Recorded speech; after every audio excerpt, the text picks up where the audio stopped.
그러면 우리 오늘 수업했던 여러 가지 삼각함수의 기본 내용들에 대해서 공부를 했죠, 그쵸? 대표적으로 뭐 일반각, 그러니까 우리가 360도가 넘는 각도, 예를 들어서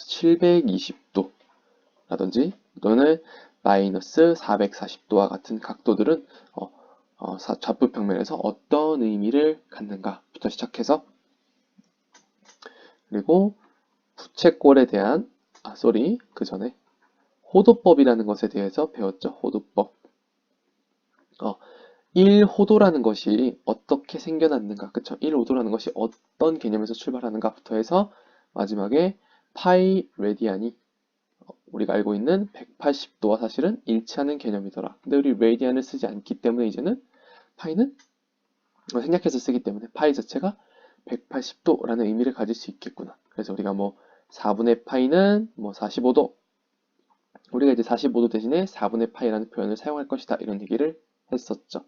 그리고 호도법을 공부한 후에 여러 가지 부채꼴에 대한, 여러 가지는 아니고 부채꼴의 호의 길이 L은 R세타라든지, 또는 부채꼴 넓이는 2분의 1 R제곱 세타, 또는 2분의 1 RA, 이런 공식이 어떻게 유도되는가, 호도법에서 잠깐 얘기하면은 우리 비례식을 통해서 그지 부채꼴의 공식을 증명을 했었죠.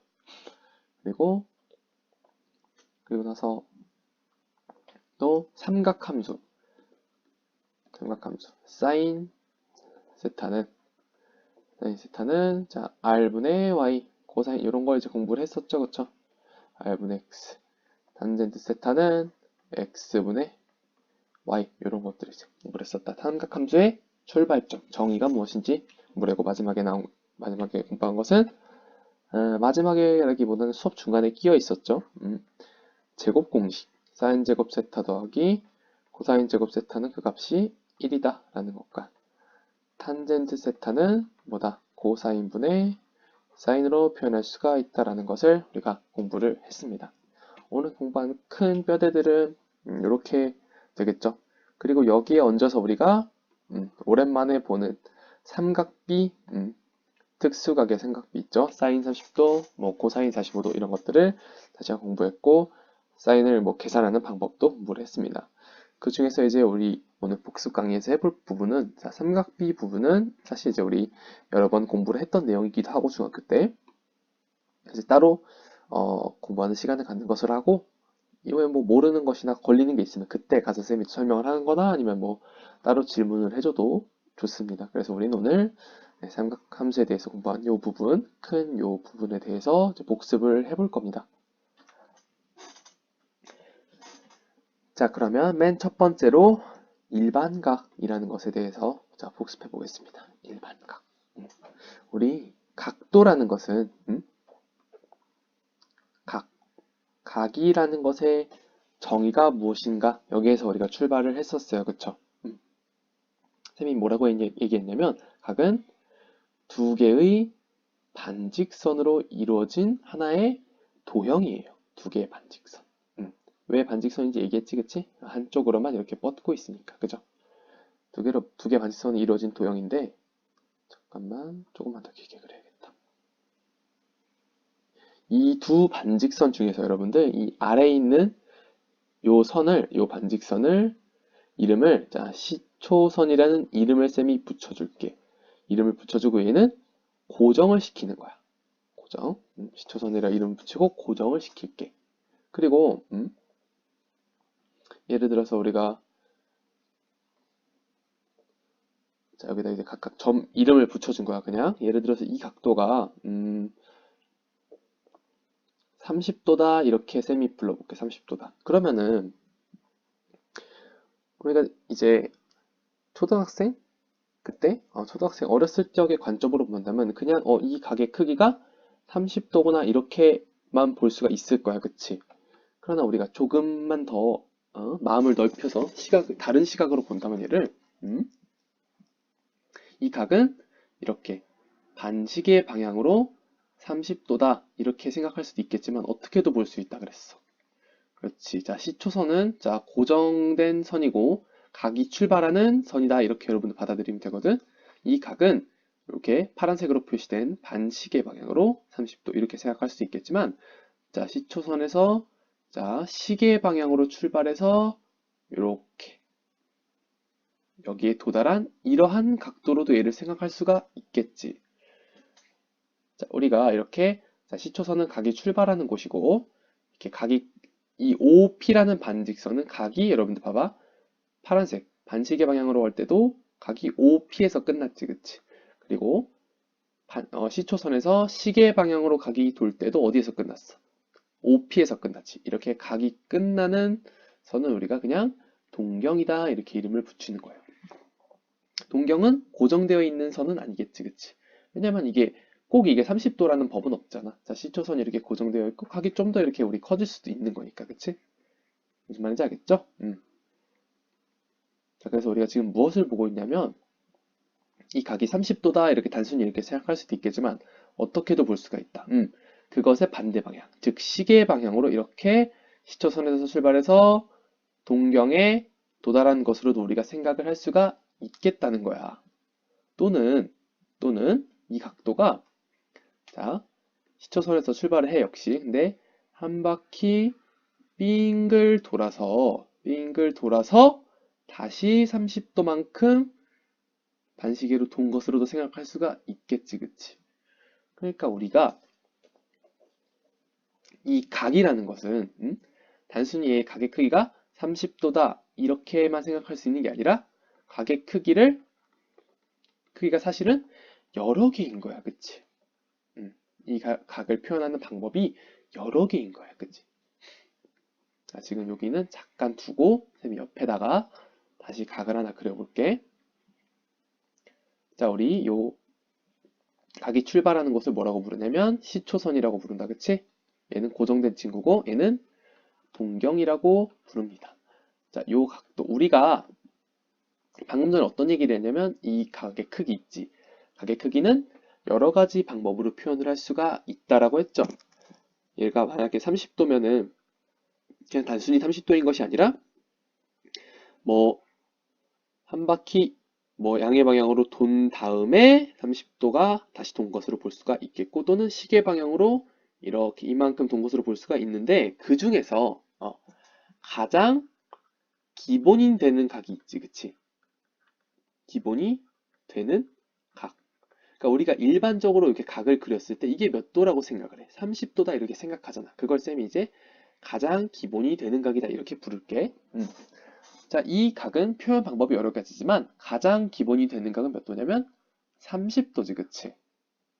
자, 근데 이 친구는 이렇게도 생각을 할 수가 있겠지.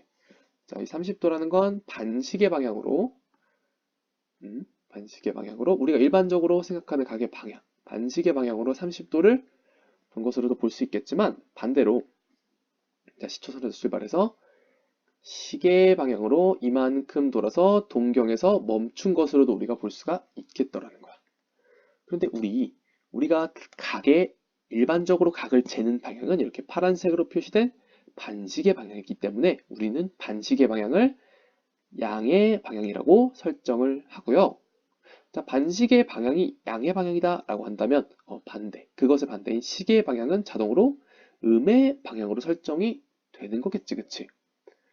자, 그러면 이 각은 가장 기본이 되는 각, 그러니까 30도 이렇게 크기를 표현할 수도 있지만 반대로 어떻게도 표현을 할 수 있냐면, 자, 여러분들 보세요. 이 빨간색으로 표시된 이 각은 몇 도냐면 한 바퀴 360도에서 30도를 뺀 330도겠지, 그치? 330도인데 어디? 음의 방향으로 돌았으니까 우리가 이것을 30도 이렇게 표현을 할 수도 있지만, 또는 어떻게도 표현할 수 있는 거냐면 마이너스 330도라고 이 각을 표현할 수도 있는 거죠, 그쵸? 이해되니? 자, 그리고 나서 이렇게도 볼 수 있겠지. 파란 선으로 해야겠다. 자, 시초선에서 출발합니다. 시초선에서 출발해서 자, 반시계, 그러니까 양의 방향으로 한 바퀴를 돌아요. 그럼 몇 도지? 360도지, 그치? 360도 돌고 나서 다시 30도만큼 돈 각으로도 봐도 얘는 도착하는 동경, 그러니까 멈추는 동경이 똑같지. 그래서 이 친구 우리가 뭐로도 볼 수가 있다. 360도를 양의 방향으로 돌고 나서 다시 30도를 양의 방향으로 돈 각으로도 생각을 할 수 있겠지. 그러니까 390도 이렇게도 이 각을 표현할 수가 있겠더라는 거야. 또 어떻게도 표현할 수 있겠어? 두 바퀴를 돌고 그죠? 두 바퀴를 돌고 나서 여기다 하면 안 되겠다. 조금 지저분해질 수 있어 얘들아. 봐봐. 두 바퀴를 너무 지저분해. 이렇게 하면 안 되겠다. 안 돼, 안 돼. 제법 안 돼. 자, 여기다 하나 더 그릴게 그냥. 그게 낫겠다. 자, 시초선에서 출발해서 집중. 자, 한 바퀴 그리고 두 바퀴를 돌아서 30도만큼 양의 방향을 돈 것으로 생각할 수가 있겠지, 그치? 그래서 얘는 우리가 30도, 이 각이라는 것을 다르게도 표현할 수 있는데 또 어떤 방법이 있다? 360도만큼 몇 번? 두 번 돌고 거기에 추가로 30도를 양의 방향으로 돈 것이다. 이렇게도 볼 수가 있겠더라는 거야. 또 반대로도 가능하겠지, 얘들아, 그지? 잠깐 지울게. 반대로도 생각을 해볼 수가 있을 거야, 우리가. 자, 시초선이 여기가 시초선이니까 여기서 출발을 하는 건데, 자, 이쪽은 음의 방향이죠. 음의 방향으로 한 바퀴를 돌았어. 음의 방향으로 한 바퀴를 돌았어. 그 다음에 어떻게? 그 다음에 거기에다 추가적으로 양의 방향으로 30도를 돌았다. 이렇게도 이 각을 표현할 수가 있겠지, 우리가. 그치? 도착하는 동경은 똑같으니까 같은 각이라는 거잖아. 그치? 그래서 이렇게도 볼 수가 있겠더라. 마이너스 360도. 음의 방향으로 돈 거죠, 그쵸? 그러니까 시계 방향으로 한 바퀴를 돌고 나서 어떻게? 양의 방향, 그러니까 반시계 방향으로 30도를 돈 것으로도 볼 수가 있겠다. 그리고 한 바퀴만 가능하겠어? 두 바퀴도 얼마든지 가능하지. 자, 음의 방향으로 두 바퀴를 돌고, 그죠? 그러니까 이렇게 돈 거야. 하나, 둘 돌고, 양의 방향으로 이렇게 30도를 돈 것으로도 볼 수가 있겠지, 그치? 그러면 이제 우리는 앞으로 이렇게 가장 기본이 되는 각이 30도인 이런 각도를 보고, 너는 30도다 이렇게만 표현할 것이 아니라 굉장히 여러 가지로 390도도 되고 마이너스 330도도 되고 뭐 마이너스 690도 이렇게도 표현할 수 있다. 그러니까 여러 가지 표현 방법이 있구나. 굳이 약간 따지자면 뭐 몇 가지 방법이 있겠어라고 묻는다면 수없이 많은 방법에 가질 수가 있겠지, 그치? 1000바퀴를 돌려도 우리가 얘를 표현할 수가 있는 것이니까. 되겠니? 이게 우리가 말하는 수학에서 말하는 일반각이라는 것의 내용이야. 자, 우리 무엇에 대해서 공부했죠? 각의 방향이 있다라는 것과 그치? 그리고 360도가 넘어가는 각이 의미하는 것에 대해서 배운 거야. 자, 그러면 이렇게 수많은 일반각들을 우리가 일반화해서 좀 표현을 하고 싶었다, 수학에서. 그렇게 얘기했지, 쌤이 아까. 자, 다시 기본이 되는 각을 하나 그려볼게. 자, 각이라는 것은 두 반직선이 이루는 도형이죠, 그쵸? 그때 한 반직선을 시초선이라고 부르고 고정을 한다라고 했고, 각이 멈추는 곳을 우리는, 그러니까 각이 도착하는 지점을 동경이다 이렇게 얘기하는 거죠, 그죠? 자, 그 중에서 가장 기본이 되는 각이 30도인 이러한 각도를 쌤이 그렸어. 그럼 사실 이게 30도 이렇게 써 있지만 이 30도라는 건 이게 가장 기본이 되는 각이 30도라는 것이지 이 표현 방법이 30도가 하나가 아니라는 걸 우리가 방금 공부해서 알고 있지, 그치? 그래서 뭐 수천, 수백 가지 엄청나게 많은 방법을 가질 수가 있을 텐데 그걸 하나로 일반화해서 나타낸 것이 뭐다? 각 POX 사실 각 POX보다 우리가 세타라는 표현으로 쓰자. 세타.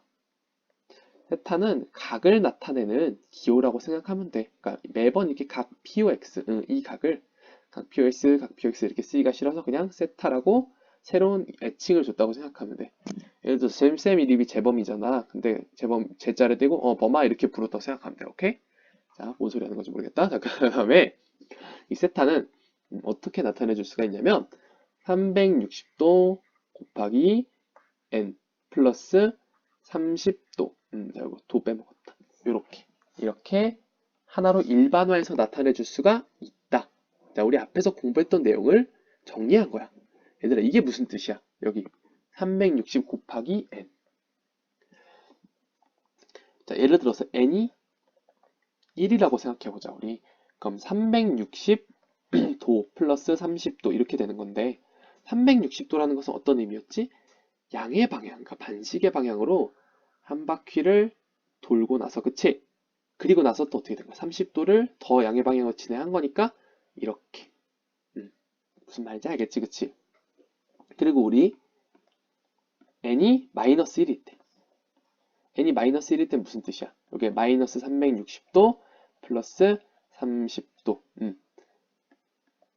마이너스 360도라는 것은 자 시초선에서 출발해서 시계 방향으로 한 바퀴를 돌았지, 그치? 그 다음에 어떻게 된 거야? 양의 방향으로 이렇게 30도를 진행을 한 거지. 플러스 30이니까, 그치? 그래서 우리가 n에다가 뭐 1을 대입해도 이 각을, 요 각 POX를 나타내는 표현이고, 그죠?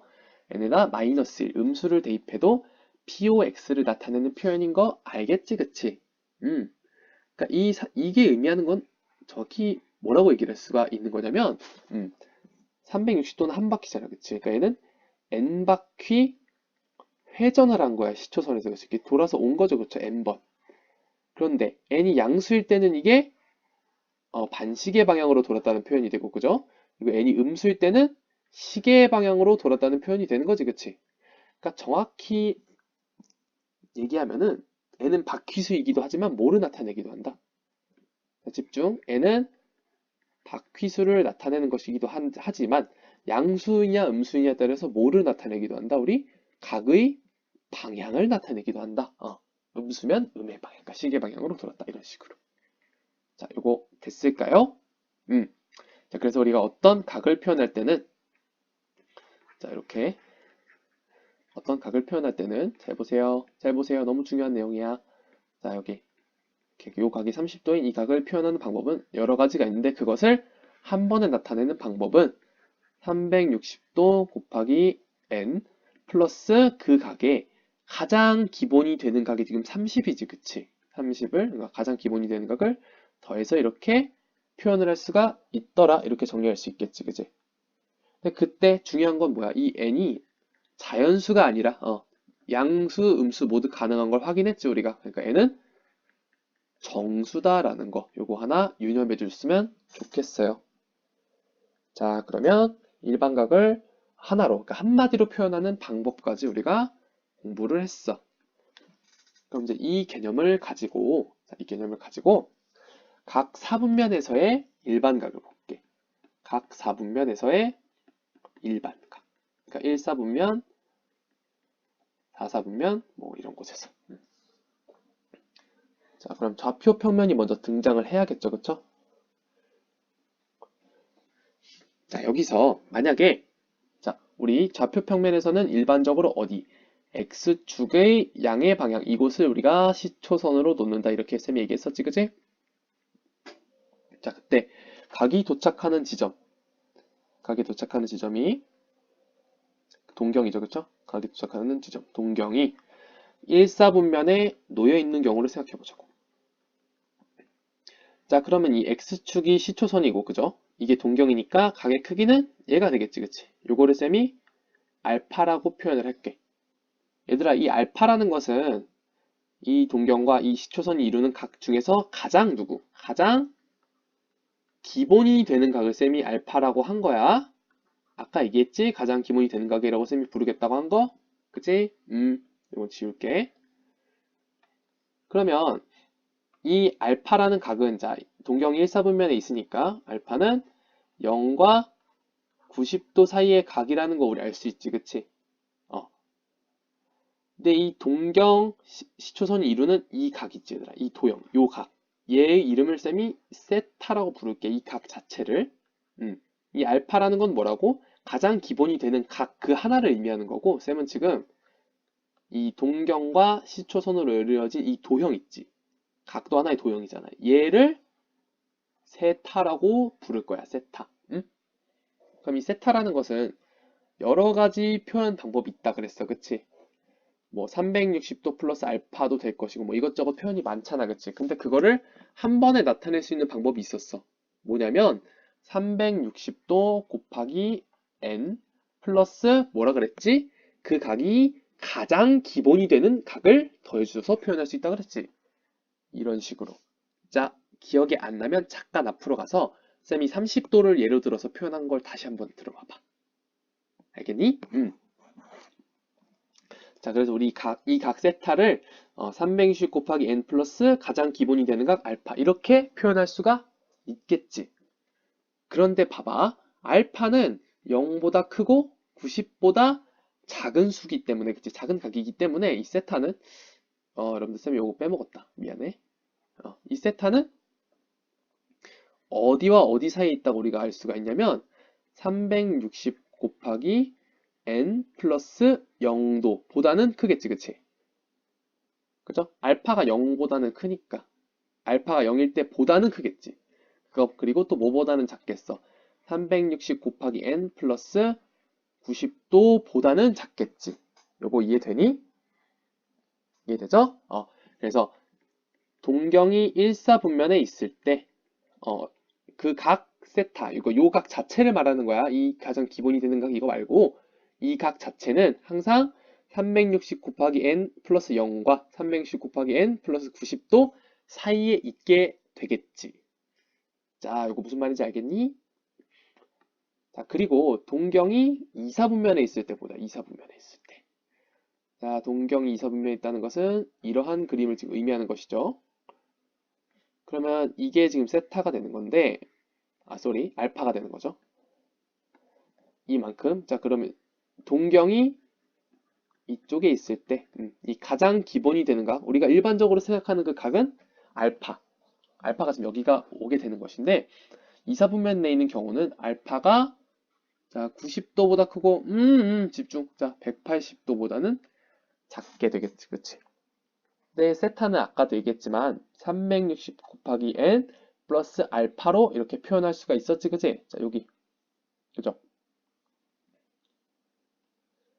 지금 이사분면에 있는 경우, 동경이 이사분면에 있는 경우는 요 알파가 90도와 180도 사이이기 때문에 이렇게 되겠지. 세타는 360도 곱하기 n 플러스 90도보다는 크고, 그치? 그리고 뭐보다는 작겠어? 360도 곱하기 n 플러스 곱하기로 써버렸네.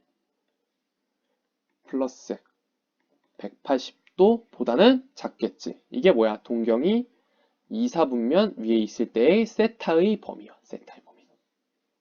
3사분면일 때는 어떻게 했어? 세타가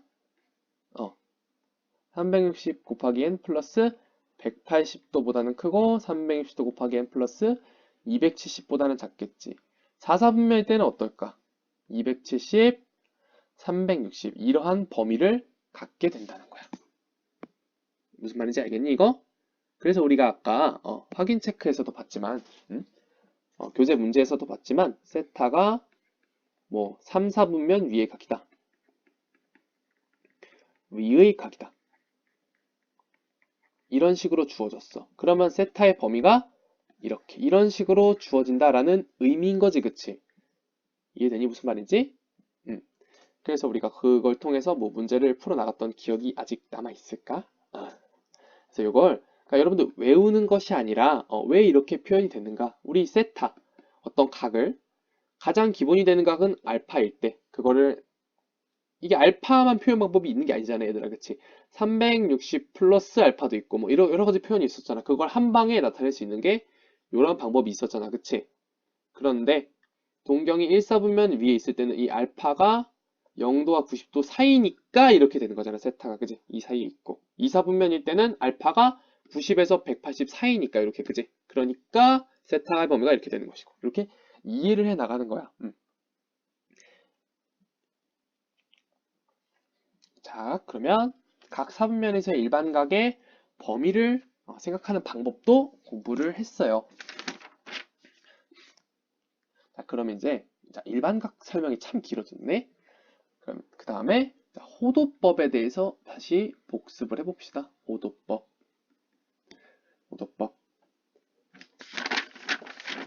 이거는 쌤 그 교환 넘기는 소리입니다. 크게 신경 쓰지 마세요. 자, 우리 먼저 호도법 얘기해야 되는 자, 원이 하나 등장을 해야 되는데 오 생각보다 잘 그렸어. 여러분들 이 타블렛 펜으로 그 원 그리는 게 쉽지가 않아요 생각보다. 장난 생색 내는 거야 장난이야. 자 어떤 원이 있는데 그 원의 반지름을 R이라고 했어요. R. 그래서 쌤이 어떻게 갔죠? 지금 반지름이 R일 때, 그 반지름 R과 길이가 같아지도록, 그러니까 반지름과 길이가 같아지도록 뭐를 그린다? 호를 그린다. 이 파란색 호의 길이가 R이 되도록 뭐를 만드는 거야? 부채꼴을 만든다고 했어, 그치? 그리고 이 점의 끝을 중심과 연결해서 부채꼴을 만든다. 그럼 이제 쉽게 말해서 반지름의 길이랑 호의 길이가 같은 부채꼴을 만들었죠, 그쵸?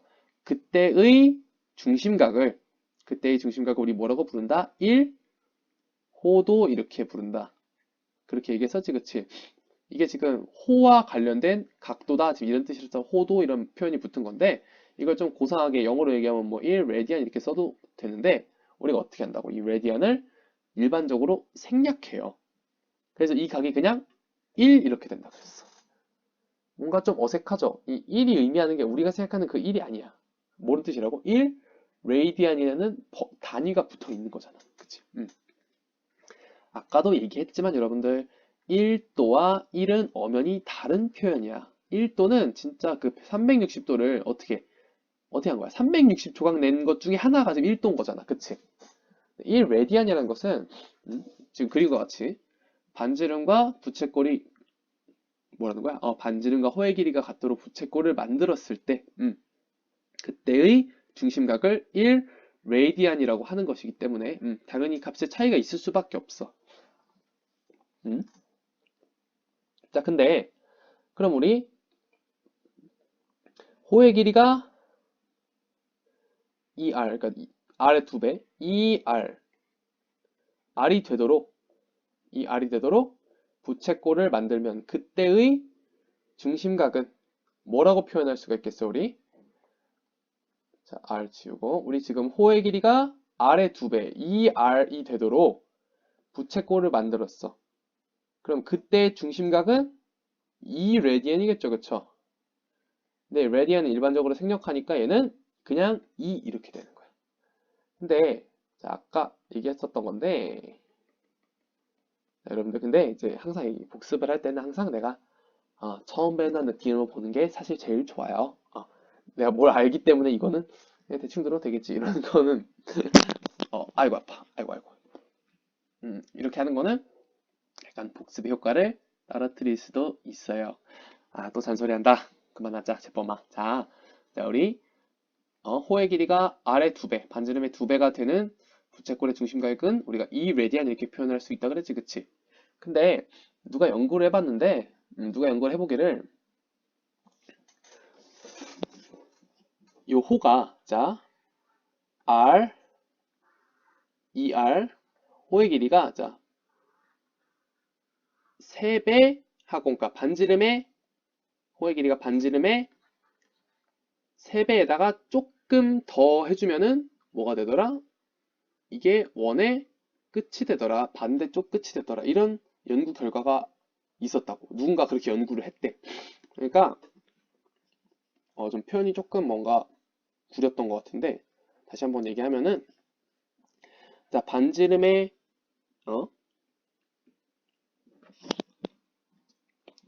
여기 자 호의 길이가 반지름의 하나 1배, 2배, 3배 하고 조금 더 가니까 뭐가 되더라? 원의 이게 지름의 끝이 되더라는 거야. 이렇게. 그러니까 이게 여러분들 원의 반띵이 되더라는 거야. 다시 반지름의 길이를 1배, 2배, 3배 하고 조금 더 하니까 3배 하고 조금 더 하니까 이게 뭐가 되더라? 원의 지름이 되더라. 그 지점이. 응? 근데 그게 이제 대충 몇 배인지 계산을 해보니까 3.14배였다는 거지, 반지름에. 그러니까 이 길이가 1배 반지름에 1배, 2배, 3배, 3.14배 정도 되더라. 이런 얘기를 누가 했다고. 누가 그런 결과를 냈대. 쌤은 아니고. 그럼 이 길이는 자, 요 검정색으로 표시된 길이는 어떻게 되겠어? 3.14 R이 되겠지, 그치? R의 3.14배 정도 하면 이게 된다고. 그런 결과가 나왔으니까. 그럼 그때의 중심각의 크기는 우리 어떻게 표현할 수 있어? 자, 우리 방금 전에, 반지름이 R일 때, 호의 길이가 2R이 될 때의 중심각을 2레디안이라고 불렀잖아, 그치? 그럼 호의 길이가 3.14R일 때의 중심각은 3.14 레디안이라고 표현할 수가 있겠지, 그치? 되니? 근데 우리 3.14라는 값은 우리 초등학교 때 배우나? 중학교 때 들어와서 배웠던 것 같은데 중학교 때 들어와서 얘를 파이 이렇게 기호를 써서 나타내기로 했잖아, 그치? 그리고 레디안은 뭐라고? 생략할 수 있다. 그래서 어떤 결론이 나오는 거야? 이 파이 라디안이죠, 사실은. 파이라는 각은 뭐와 같은 거야? 여러분들 이게 지금 이게 지금 지름의 양끝점이기 때문에 이 각도가 우리가 알고 있는 180도 평각이죠, 그쵸? 원 한 바퀴가 360도니까. 그래서 이러한 결과가 나오는 거야. 파이 레디안은 180도와 같다. 이러한 호드법의 정의에서 이러한 정리가 나오는 거예요. 정리라고 하기 좀 그렇고. 그래서 우리 2분의 파이는 뭐가 되는 거냐면 90도. 그래서 우리가 사인 90은 뭐니 얘들아? 오늘 쌤이 써준 표에 나와 있을 텐데 사인 90은 1이야. 그럼 사인 2분의 파이는 뭐야? 2분의 파이가 의미하는 것은 90도니까 이것 역시 1이 되는 거야. 이렇게 90도랑 2분의 파이랑 같은 표현이라고 생각을 하면 되는 거예요. 자, 이제 우리가 이걸 처음 배웠으니까 호도법의 표현을 처음 배웠으니까 처음에는 이렇게 하는 거야. 이게 헷갈리면은 파이에다가 180도를 넣어서 계속 생각을 하는 거야, 맨 처음에는. 나중에 되면은 뭐 그때 뭐 익숙해졌으니까 슉슉슉 하는데 지금은 연습하는 거니까.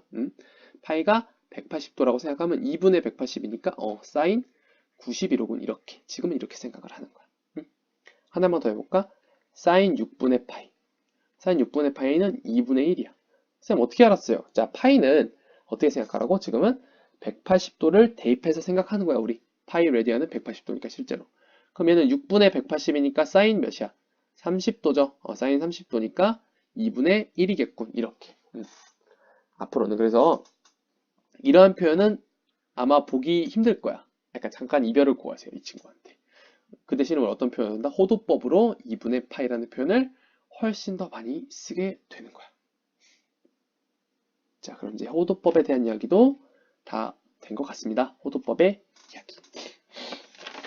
자, 그럼 이 호도법을 통해서 제가 감기 기운 때문에 호도법을 통해서 우리가 부채꼴 호의 길이를 구하는 공식 그리고 부채꼴의 넓이를 구하는 공식을 좀 다시 정리를 해줄 필요가 있다. 쌤 교환 넘기는 소리입니다. 봐도 되겠지만. 자, 이런 부채꼴을 보겠어요. 부채꼴. 자, 여러분들 이거 생각보다 그리는 게 힘들어. 이 정도면 잘 그린 거야. 지워버렸어. 기껏 잘 그려놓고. 자, 마음에 들진 않지만 자, 우리 이 부채꼴의 반지름을 R이라고 하고 호의 길이를 L이라고 하고 여기 중심각 크기를 세타라고 하겠습니다. 근데 사실 여러분들 이 부채꼴이라는 것은 원래 뭐야? 원의 일부잖아. 그치? 그럼 이 실제 원래 있던 원의 일부인데 그 전체 원을 일단 점선으로 표현을 해놓고 시작을 할게요.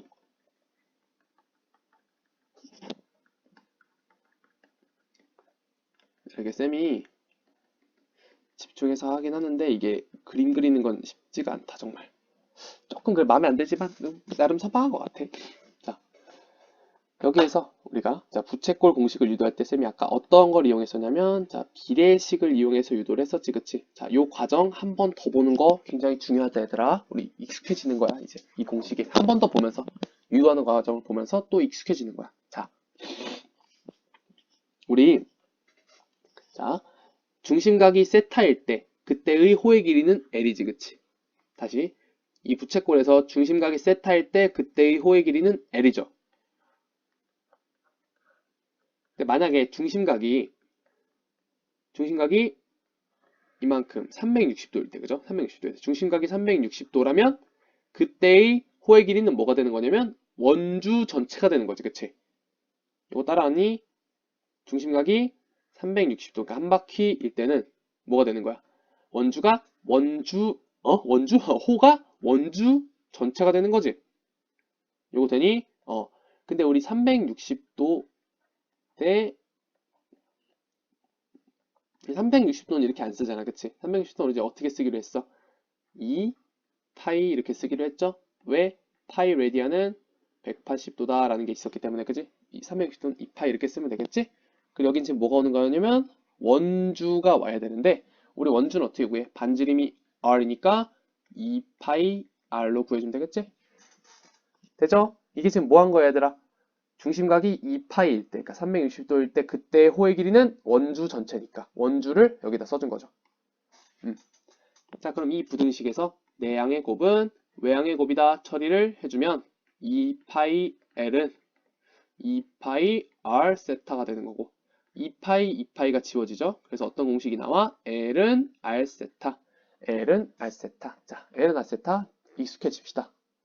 어떤 경우에 쓰이냐면, 자, 반지름이 3이고 중심각이 호도법으로 주어졌어요. 이렇게 6분의 파이.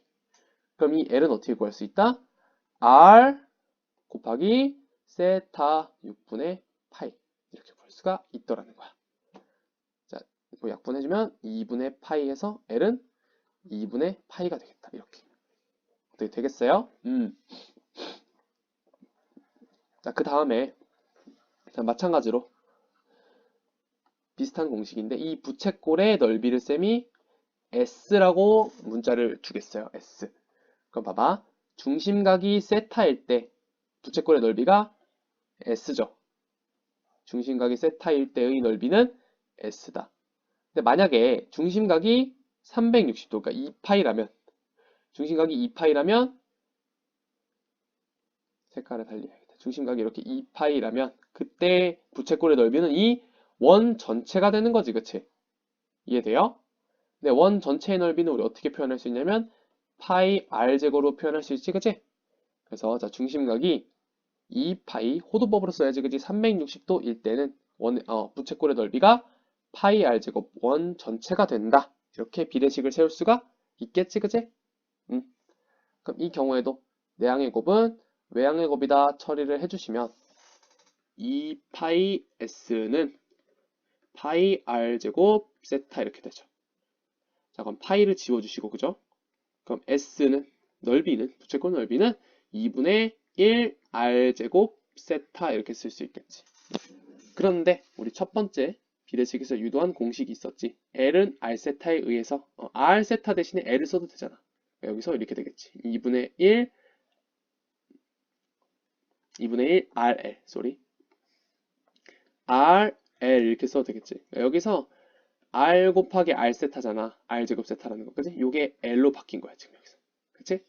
그래서 우리가 호도법에서의 부채꼴 호의 길이 넓이 구하는 공식을 유도를 해본 거야. 요 세 가지 모두 정확히 세 가지거든. L은 R세타, 그리고 넓이는 2분의 1 R제곱 세타 또는 2분의 1 RL로 구할 수 있다. 요 세 가지 꼭 익숙해져서 혼자 이렇게 뭐 유도도 해보면서 쌤이 한청한 것처럼 비례식 한번 세워서 유도해보면 아마 머릿속에 딱 남을 거야. 여러분들이 꼭 혼자 유도해보는 과정, 이거 보고 한번 따라해보면 되잖아. 한번 보고 대신에 이제 보면서 하면 안 돼. 멈춰놓고 혼자 해보는 거야, 안 보고. 그런 과정이 있다면 여러분들 이게 머릿속에 잘 각인이 될 거야. 무슨 말인지 알겠지?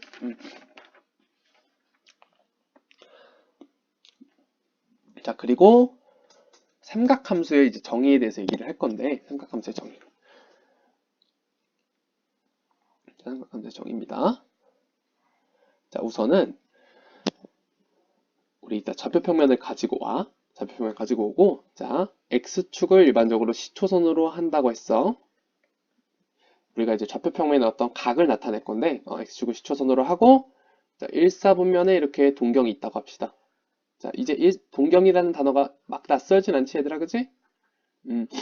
시초선은 각이, 아이고, 미안해. 출발하는 곳이고, 동경은 각이 도착하는 곳이다. 자, 근데 이때, 자, 동경 위에 한 점을 x, y라고 할게. 그리고 원점으로부터 이 동경 x, y까지의 거리를 r이라고 할게. 그럼 우리가 이 반지름을 r로 하는 새로운 원을 하나 그릴 수가 있겠지? 자, 공간을 좀 넓혀야겠다. 이렇게. 자, 반지름을 r로 하는 또한 원을 하나 그릴 수가 있겠죠, 그죠? 너무 마음에 안 들어. 어떡하지? 다시 그려보자. 미안해, 얘들아. 그래도 이거 좀 집중해서 그려봐야겠다. 자, 지금, 자, 집중. 동경 위에 점 x, y를 잡았어. 그치? 그리고 원점으로부터 그 동경 위의 점 x, y까지 거리가 r이다. 그리고 그 r을 반지름으로 하는 원을 그릴 수가 있겠지. 그치? 대강 그릴게. 예쁘게 그리긴 그린 것 같고. 좀 마음에 안 들긴 한다. 그래도 뭐 이쁜 그림이 그렇게 중요한 건 아니니까 이렇게 원을 그릴 수가 있겠지. 나쁘지 않네. 여러분들 나쁘지 않다고 생각해보면 원래 나쁘지 않은 거야. 그치? 자, 여기에서 자, 이 동경 위의 점 얘를 P라고 부를게. P에서 시초선 위에 수선의 발을 내립니다. 수선의 발 이렇게. 그리고 그때 이 각의 가장 일반적인 크기 있지. 가장 일반적인 크기. 이 각의 크기를 우리가 세타다. 이렇게. 세타 이렇게 부를게. 이 각의 크기를 세타라 이렇게 부를게. 그러면은 자, 이 점의 좌표가 x, y이기 때문에 이 길이는 뭐가 되겠어? x가 되겠죠, 그죠? 다음 이 길이는 y가 되겠지, 그지? 그럼 여기서 우리 사인 세타를 한번 구해볼까? 사인 세타가 맞는 말이지. 근데 쌤 이제 수학 가르쳐 주시던 선생님이 맨날 이건 사인, 고사인 이렇게 얘기하셨어. 된소리 발음이 잘 안 되시는 분이었어. 그래서 아직도 생각이 나. 사인 세타를 구해보면 어떻게 되니? 이렇게 되죠, 이렇게. S, R분의 Y. 쌤이 좋아하는 방법은 아니지만 이렇게. 그 다음에 코사인 세타를 구해보면 어떻게 되니? R분의 X가 되죠? 이렇게 C를 그리는 거잖아, 우리. 그치? C. 그 다음에 탄젠트 세타는 어떻게 돼? X분의 Y 이렇게 T를 그리는 거죠? 자, 이 세 가지를 이제 삼각함수라고 부르는 거야. 이해되니? 사인 함수, 코사인 함수, 탄젠트 함수라고 부른다. 그때 이 R이 의미하는 것은 뭐야? 동경의 길이야, 동경의 길이. 사실은 이게 쌤이 그림 좀 잘못 그렸다. 이렇게. 이 동경, 이게 이 P라는 것이 동경의 끝점인 거야. 동경의 끝점. 미안해, 쌤이 그림을 좀 잘못 그렸다. 지우고. 이 R이 의미하는 것은 뭐다? 요 길이잖아, 그치? 요 길이. 바로 동경의 길이를 의미한다. 그리고 Y라는 것은 그 동경 끝의 점의 Y좌표 뭐 이런 것이지, 그치? 자, 그럼 여기에서 우리가 각이 그러니까 동경이 1사분면에 있을 때의 사인 세타, 코사인 세타, 탄젠트 세타 그러니까 삼각함수를 확인을 해본 건데 만약에 동경이 1사분면이 아니라 2사분면으로 넘어갔다 라고 난 경우에도 동경이 2사분면, 뭐 3사분면, 4사분면으로 넘어간 경우에도 말이지 우리는 이 개념은 그대로 가지고 가면 되는 거야. 그대로 가져가면 되는데 어떻게 얘기를 해볼까? 아무튼 쌤이 예를 하나 들어줄게. 예, 제시. 자, 쌤이 삼각함수, 사인 함수, 코사인 함수, 탄젠트 함수가 어떻게 생기는지는 방금 설명을 했어, 그치? 이렇게. 자, 갑자기 화면 전환이 됐는데 쌤이 유제를 찾느라 잠깐 멈췄다가 다시 찍어서 그래. 자, 시초선이 x축이고, 그죠? 하나, 1사분면에 있는 동경을 그렸지, 그치? 동경을 그리고 그때 이 동경 끝의 점, 이 점을 x, y라고 하고 원점에서 동경까지의 거리를 r이라 했을 때 우리는 어떻게? 이 반지름을 r로 하는 하나의 원을 그릴 수가 있다, 그치? 그리고 이 P에서 x축 위에, 그러니까 시초선 위에 수선의 발을 내렸을 때, 요 각을 세타라고 한다면, 그치? 세타라고 한다면, 뭐, 사인 세타는 r분의 y, r분의 x, x분의 y, 이렇게. 그러니까 여러분들이 이 개념을 갑자기 얘기가 기억이 안 날 수도 있잖아. 그럴 때는 이렇게 가장 기본적인 직각삼각형. 여기가 세타고, 빗변이 r 그리고 x, y 이런 삼각형을 그려서 빠르게 좀 찾아주면 되겠어. 사인 세타는 여기서 딱 보면 알 수 있잖니? r분의 y죠, 그쵸? r분의 y, 그치? 그 다음에 코사인 세타는 c니까 r분의 x군 이렇게. 탄젠트 세타는 이렇게 t니까 오케이 x분의 y로군 이렇게. 기억이 안 날 때는 이렇게 이 삼각형을 머릿속에 떠올려 주시면 되겠어요. 자, 그래서 삼각함수의 개념이라는 것은 이 친구인데 쌤이 미니 예제를 하나 가져와 봤어. 1.5와 p 3,4를 지나는 동경 OP가 나타내는 각의 크기를 세타라고 하자. 그때 각 사인, 코사인, 탄젠트의 값을 구하세요. 이러한 예제야. 자, 먼저 좌표 평면을 좀 그려줄 필요가 있을 것 같아. 자, 그러면 이제 좌표 평면 그렸으니까 얘가 이제 일반적으로 시초선이야, 그지? x축이. 근데 지금 1.5와 1.5랑 3,4라는 점이 있어. p가 3,4야. 3,4는 이렇게 표현할 수 있겠죠, 그죠? 동경 OP라고 했잖아. 그러니까 동경이 지금 이렇게 되는 거죠. OP. 얘가 지금 동경인 거야. 되니? 자, 1.5와 P를 지나는 동경 OP가 나타내는 각의 크기인데, 여러분들, 동경이라는 것은 각이 끝나는 곳이지, 그치? 그리고 시초선이 각이 시작되는 곳이니까, 우리 이 문제에서 말하는, 이 예제에서 말하는 각은 여기가 되는 거야, 세타, 그치? 이해되니? 물론 이 세타는 표현 방법이 굉장히 여러 가지겠죠, 그죠?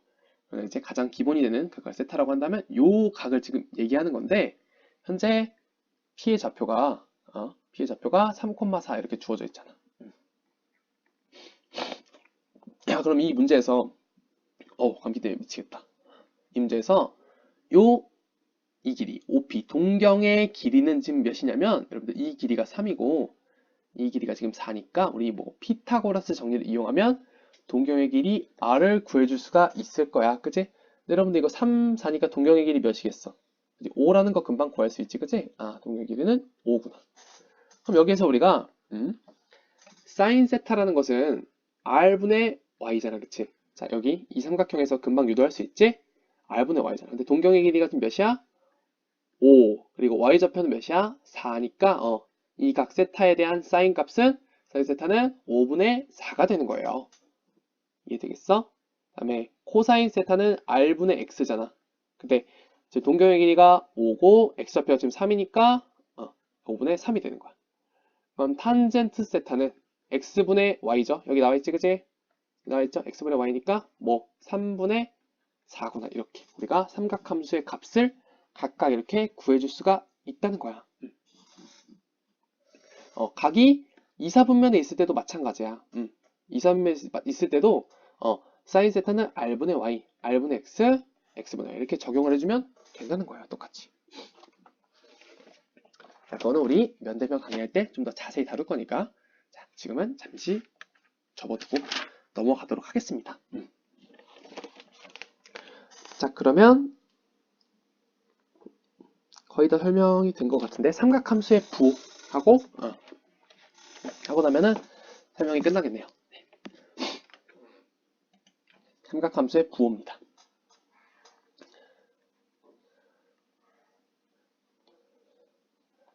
자, 우리 방금 전에 삼각함수의 뜻에 대해서 배웠잖아. 거기서 우리가 본 게 사인 세타는 r분의 y다. 그죠? 코사인 세타는 r분의 x다.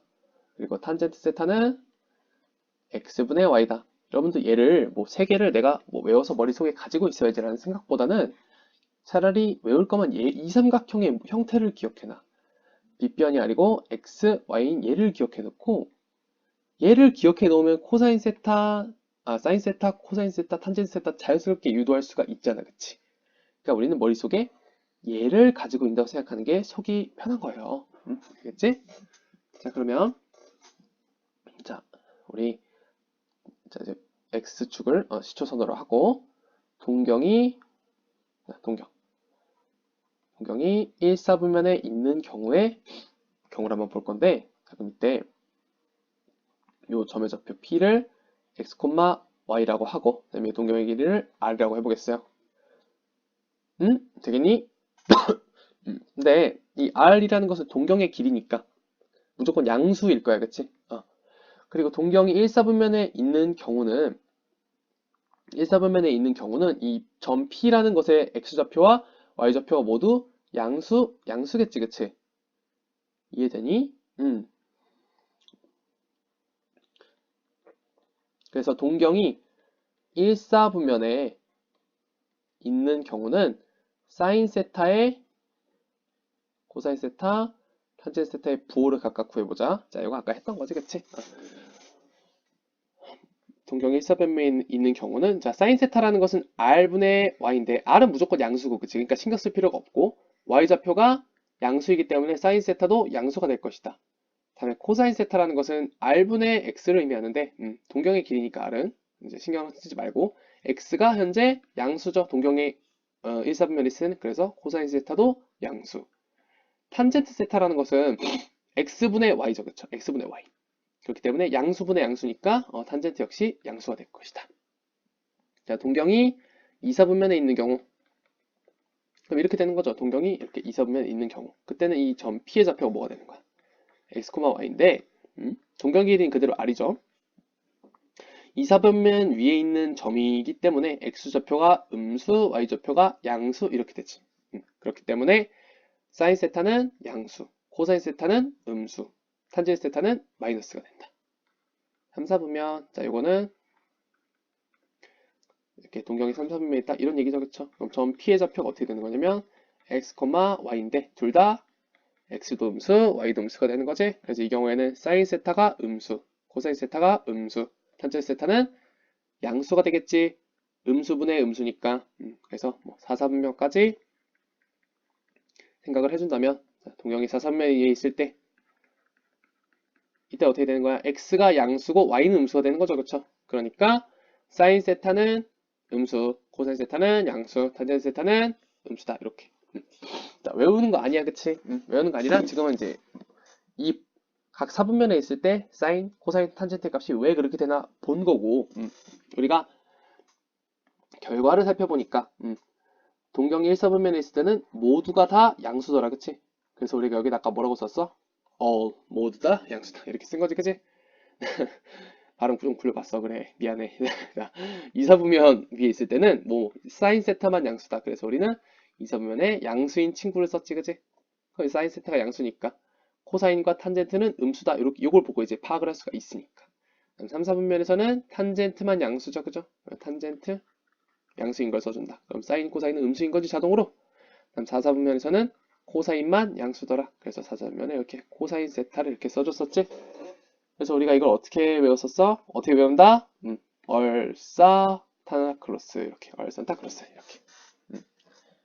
이렇게 돌면서 얼산타클로스 이렇게 우리가 암기를 해주기로 했었죠, 그죠? 그래서 우리가 뭐 동경이 2사분면 위에 있다. 자, 미니 예제를 보는 거야, 미니 예제. 동경이 2사분면 위에 있다. 그때 사인 세타 곱하기 코사인 세타의 부호를 뭐 물어봤어, 만약에. 동경이 2사분면 위에 있다는 것은 사인 세타는 양수고 코사인하고 탄젠트는 어떻게 되는 거야? 음수가 되는 거죠, 그쵸? 너는 음수, 너는 음수. 사인 세타만 양수인 거잖아.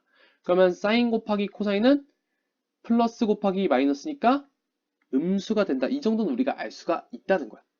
무슨 말인지 알겠어? 그럼 반대로 여러분들 사인 세타의 부호가 음수고 코사인 세타의 부호가 양수고 탄젠트 세타의 부호가 음수인 각 세타가 있다. 그럼 이 세타는 몇 사분면 위에 놓여있다고 우리가 파악할 수 있는 거야. 너는 동경이 4사분면 위에 놓여있는 각이구나. 이렇게도 파악을 할 수가 있는 거야. 왜? 코사인만 양수고 나머지는 둘 다 음수니까 얼사타클로스에서 코사인 양수인 곳은 4사분면이니까 이 각 세타는 4사분면 위에 동경이 놓여있는 각이구나. 반대로 이렇게도 우리가 파악을 할 수가 있어야 되는 거겠죠.